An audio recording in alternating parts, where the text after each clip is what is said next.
ഇന്ത്യയുടെ ഭാവിയായി മാറുന്ന ഈ ഫുട്ബോളിൻ്റെ ഭാവി തലമുറ വാർത്തെടുക്കാനുള്ള ശ്രമമാണ് ഇപ്പോൾ നമ്മളിവിടെ പൂജപ്പുര ഗ്രൗണ്ടിൽ കാണുന്നത്. ഇവിടെ ചെറിയ ഒരു കുട്ടികളാണെങ്കിൽ പോലും അവർ വളരെ ആവേശത്തോടു കൂടി തന്നെ നിൽക്കുന്നുണ്ട്. മെസ്സിയെ ഇഷ്ടമാണോ ശരിക്കും? ഏത് പ്ലെയറാണ് ഏറ്റവും കൂടുതൽ ഇഷ്ടം? റൊണാൾഡോ ആണ് ഇഷ്ടം. മെസ്സി വരുന്നുണ്ട്, കാണാൻ ആഗ്രഹം ഉണ്ടോ? ഉണ്ട്.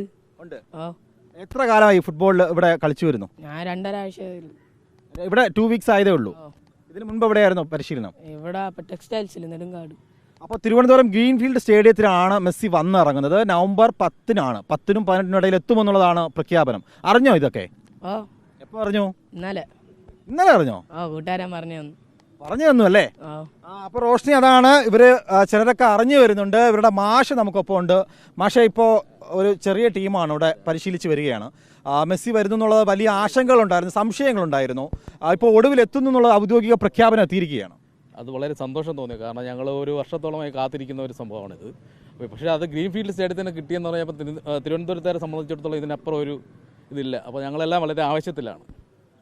ഈ കുട്ടികളെ എങ്ങനെയാണ് തിരഞ്ഞെടുത്തത് ശരിക്കും പഠിപ്പിക്കാൻ? ഇതിൽ പിള്ളേരുടെ പാഷൻ നോക്കിയിട്ട് നമ്മൾ എടുക്കുന്നത്. പാഷൻ പിള്ളേർക്ക് ഇപ്പം ഞാനിവിടെ വരുന്ന 4:30 എത്തുന്നുണ്ട്. 4:30 എത്തി അതിന് കുഞ്ഞുങ്ങൾ രാവിലെ കഴിക്കണമെങ്കിൽ അവർക്ക് അതിനോട് പാഷൻ ഉണ്ടാകണം. ആ പാഷൻ ഞാൻ മനസ്സിലാക്കിക്കൊണ്ട് അവർ 4:30 തൊട്ട് ഒരു 6:30 വരെ പ്രാക്ടീസ് ചെയ്യുന്നു. അവരെല്ലാം നല്ല മിടുക്കന്മാരാണ്.